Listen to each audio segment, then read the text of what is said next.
Run, river, run, run through the hills. Run, river, run to the sea. Run, river, run to your place beneath the sun. Run, river, run over me.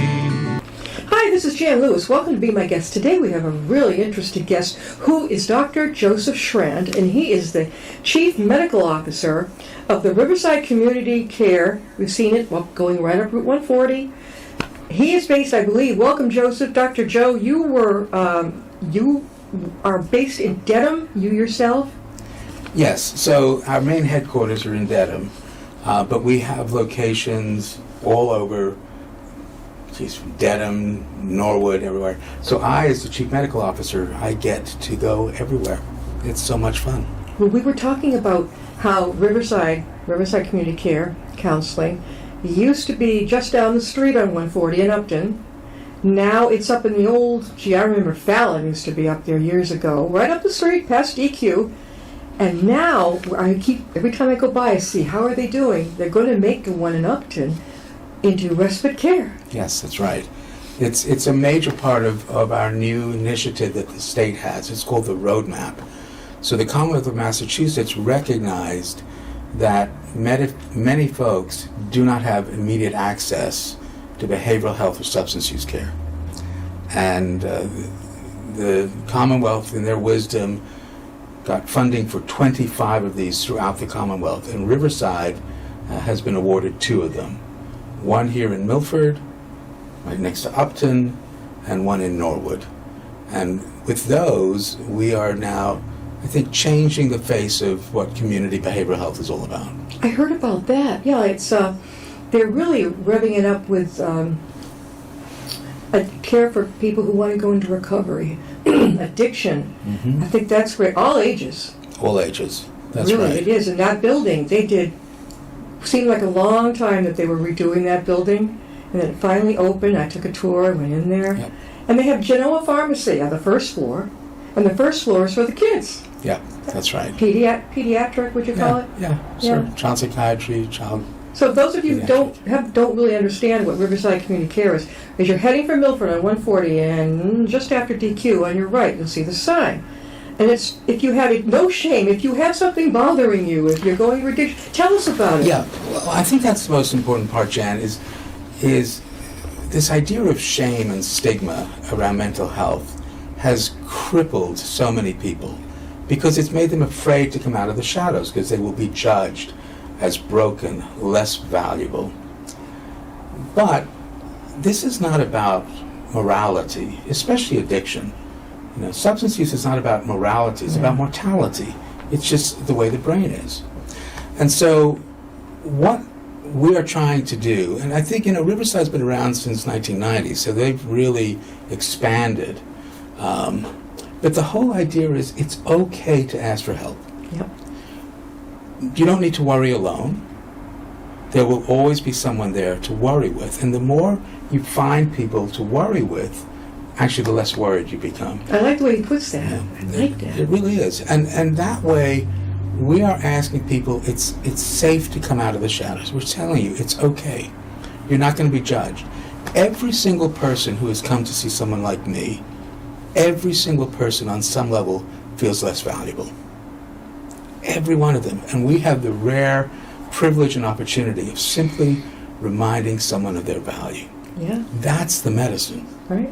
It's not the Prozac. I used to bring somebody over there, and if you sit there long enough, you're going to see a neighbor. It's like waiting in the dentist office, for heaven's sake. Oh, hi, how you doing? It's like, so? Right. And so it's so interesting that it has been stigmatized like this for so long. And I think the reason for that is some folks with psychiatric behavioral health conditions or substance use conditions may appear unpredictable. Mm. And because they're unpredictable, it actually activates anxiety in all the other people around them. And so the best way to manage that anxiety is to either run away from it or to exclude someone. Yeah.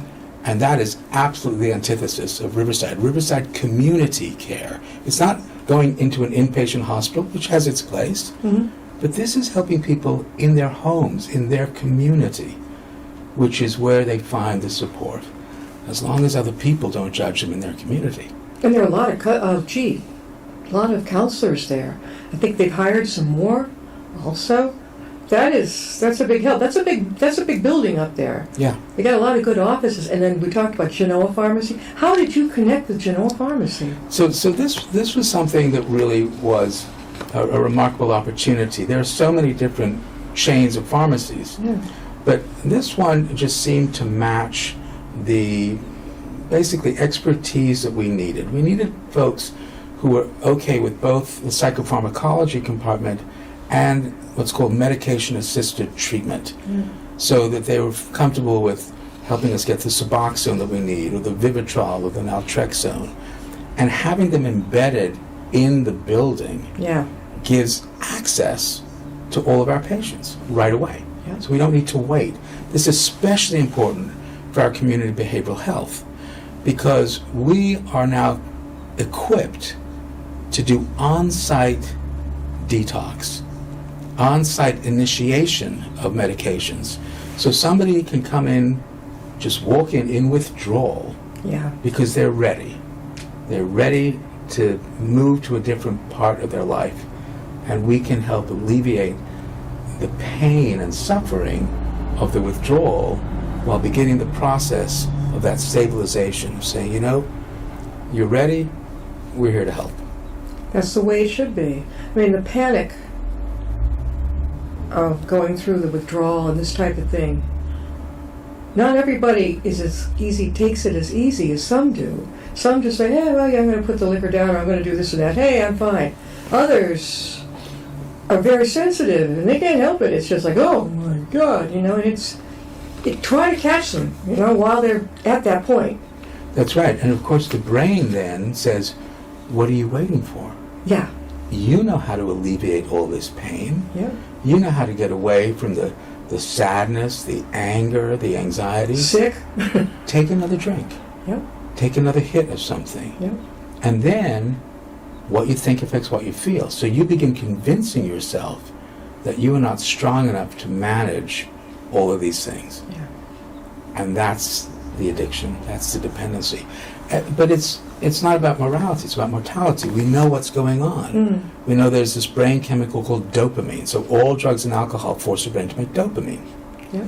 It's released from the limbic system, this ancient primitive part of the brain that's also responsible for irrational behaviors and impulsivity.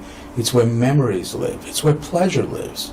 It's an important part of our brain. Would you say it's inherited? Oh, some is inherited, Yeah. absolutely. But we also know that the brain is developing. So if you start using drugs or alcohol after the age of 21, 1 out of 25 people can become addicted for life.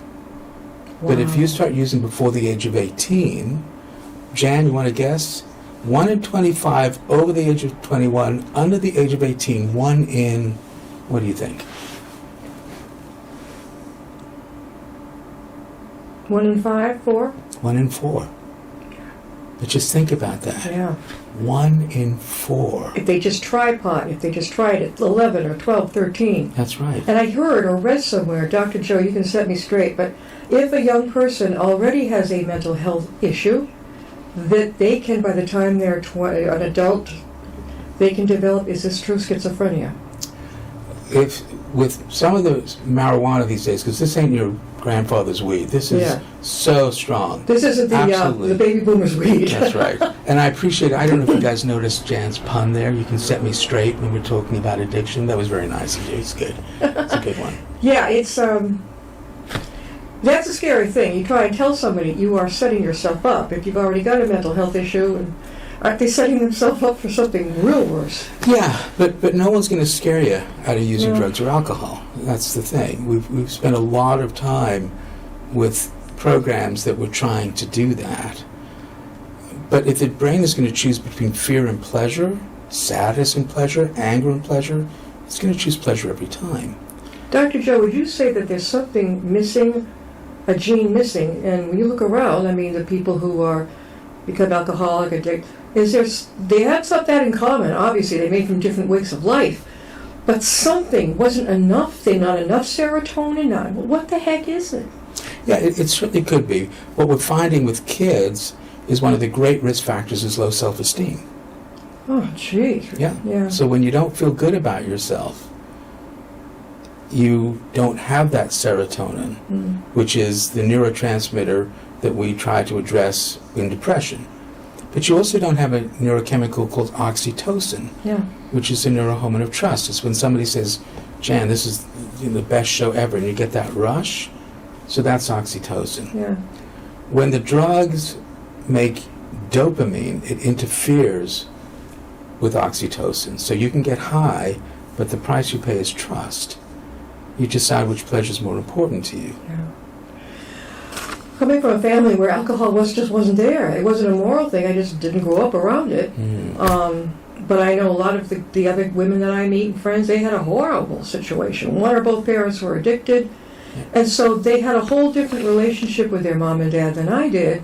I'm not saying it's perfect, but I'm saying that at least chemical was not, in there.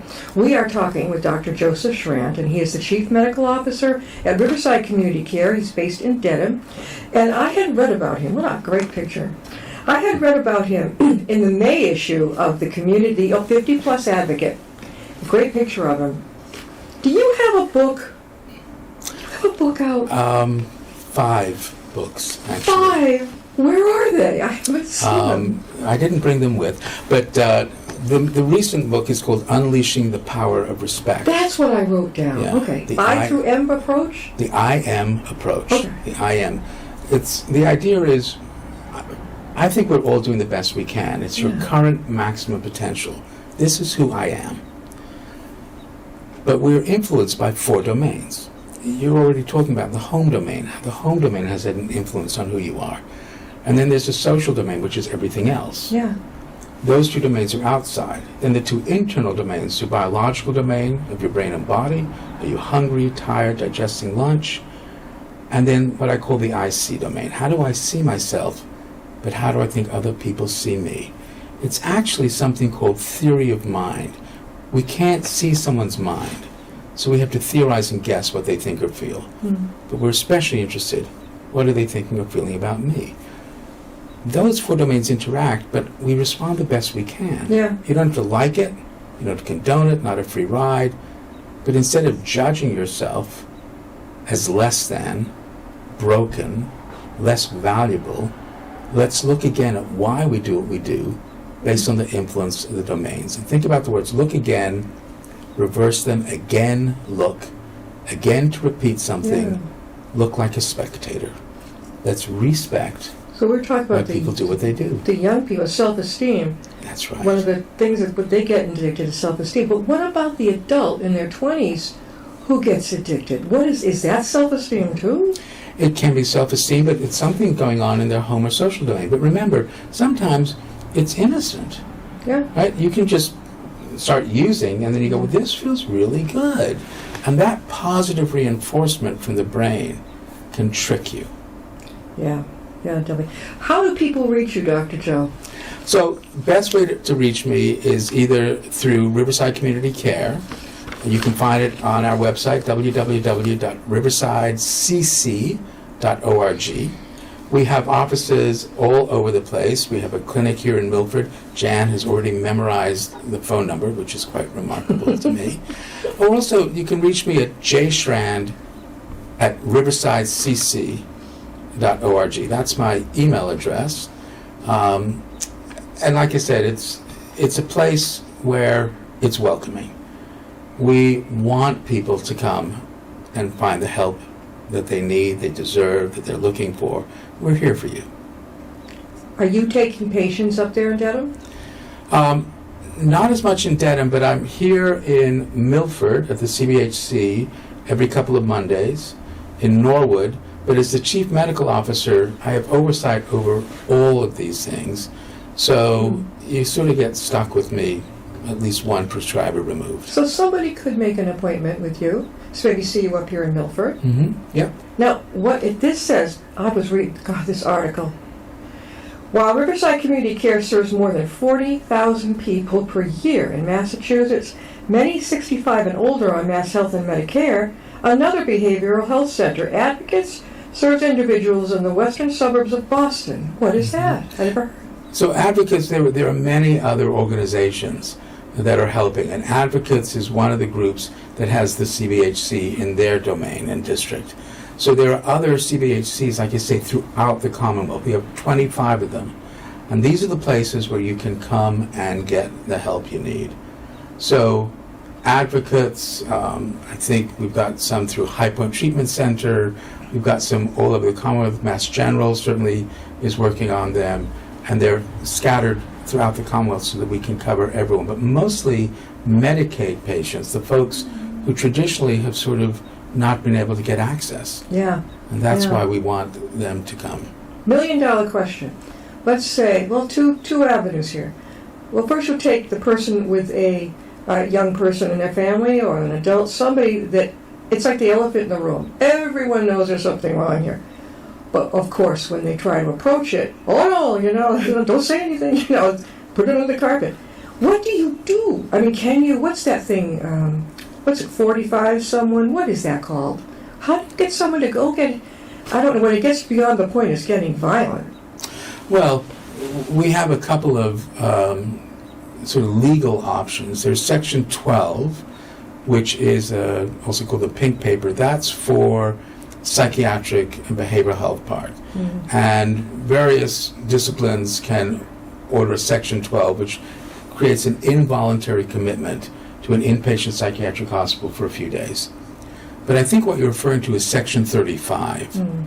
The Section 35 is when you're worried about someone with substance use, and you can petition the court for them to evaluate whether the patient meets the criteria to be involuntarily placed into a secure unit where they can get the help that they need for their substance use. Mm.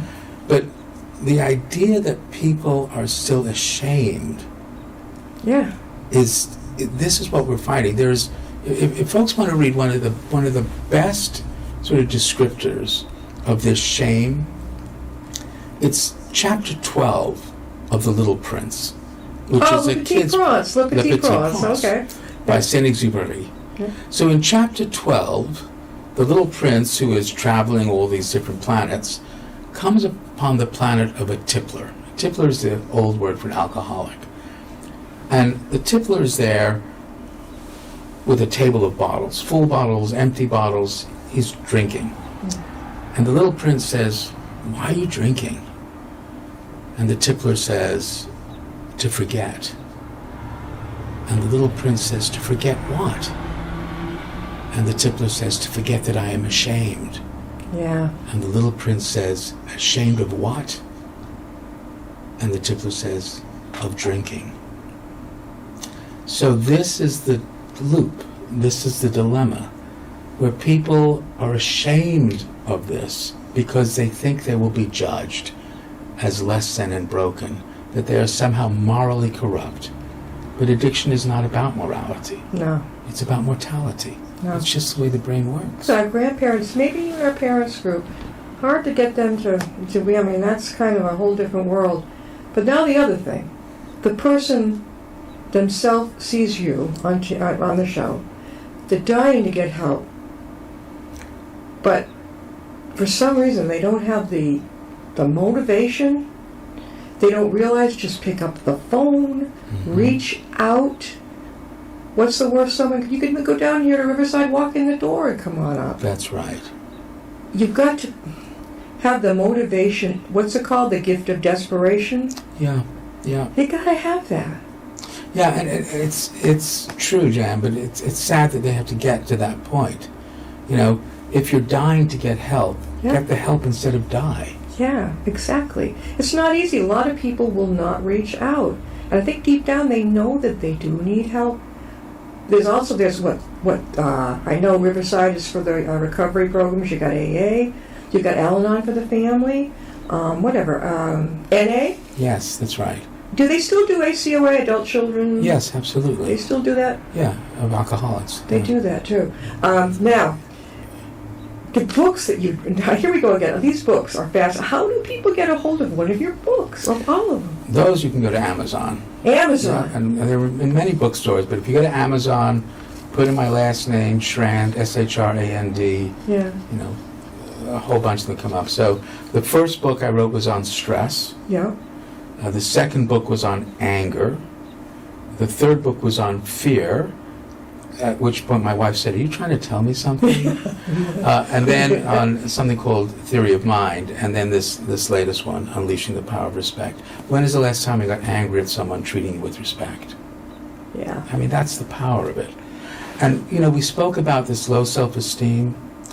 At any and every moment, you can remind someone of their value. Yeah. You can always do that. And whenever you remind someone of their value, you increase your own value. So that's what we're trying to have people do. Come into Riverside. Mm-hmm. We will remind you of your value. And then that is part of the medicine. We'll figure out what else you may need in terms of medications or other treatments. Mm-hmm. In substance use, one of the best treatments, I think, is one of my phrases, contribute to society to help with your sobriety. How's that? When you contribute, you're helping other people. They become grateful, which increases your sense of value, Mm-hmm. which says, I don't need the dopamine, Mm-hmm. I'm getting the oxytocin. I think a lot of people think that it's going to be the end of the world. Their life is going to stop.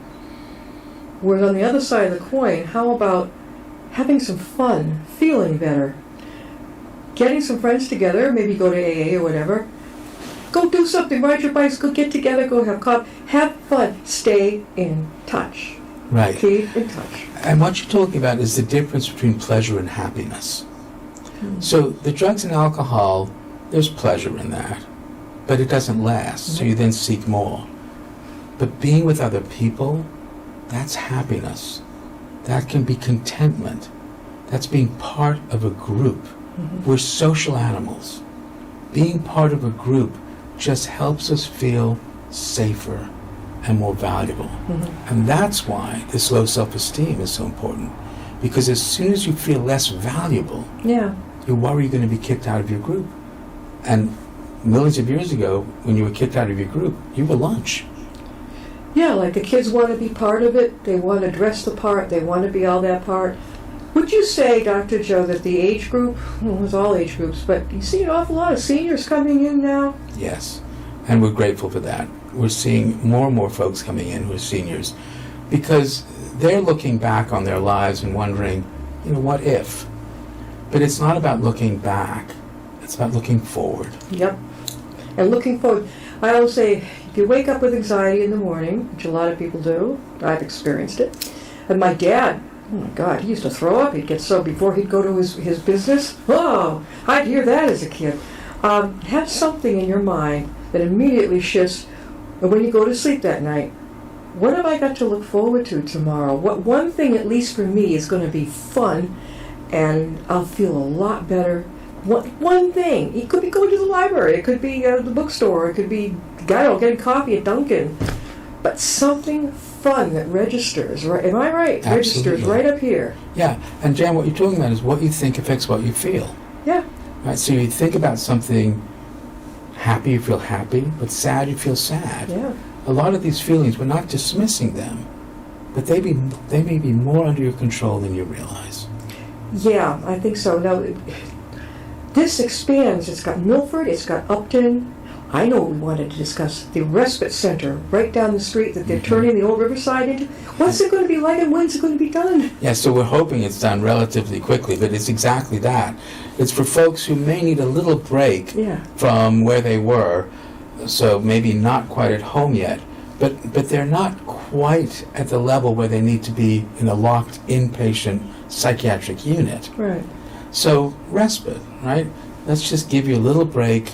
You'll be supported. People can come visit. You're not committed to being there, Yep. but it gives you that little break so you can heal.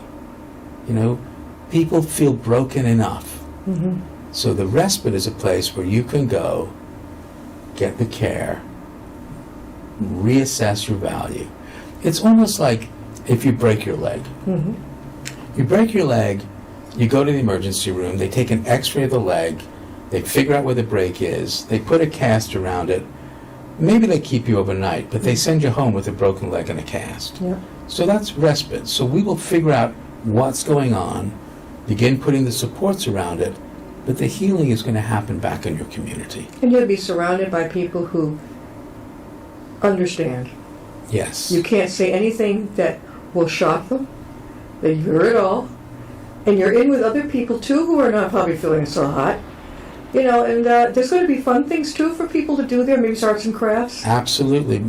Arts and crafts, but also the opportunity to explore who you are and why you do without fearing that you're going to be judged.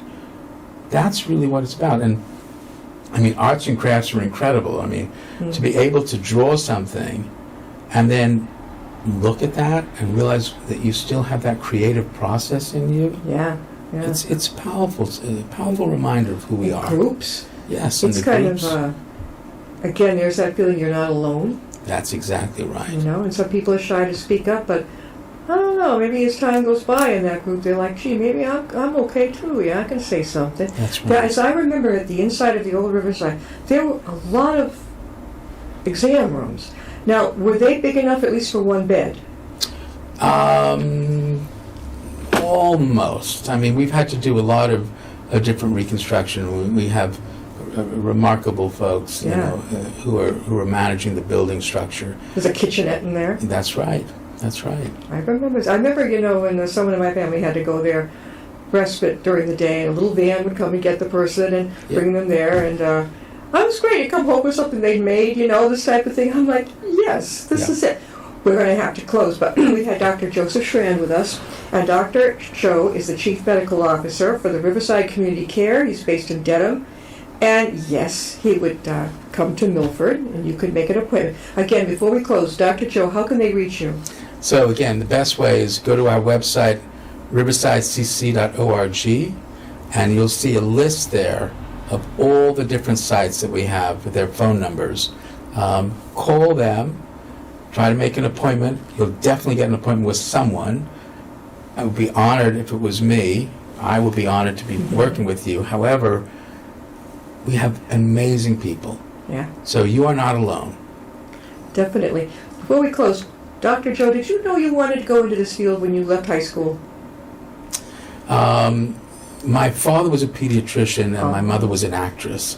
My mother was an actress. Oh, really? Yeah. So those were the only two things I knew how to do. So I did the theater first, and then realized I wanted to do more sort of with people directly. Theater is wonderful, but you're still a little bit removed.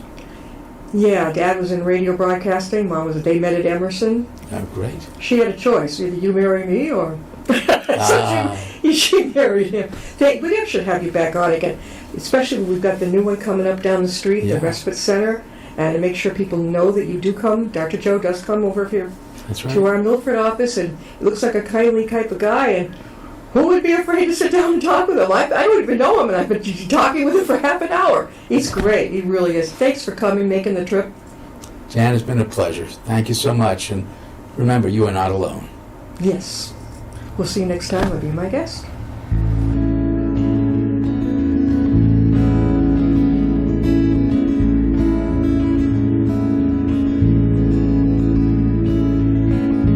Riding on a shooting star, heading out toward a dream. Tomorrow's even closer than it seems.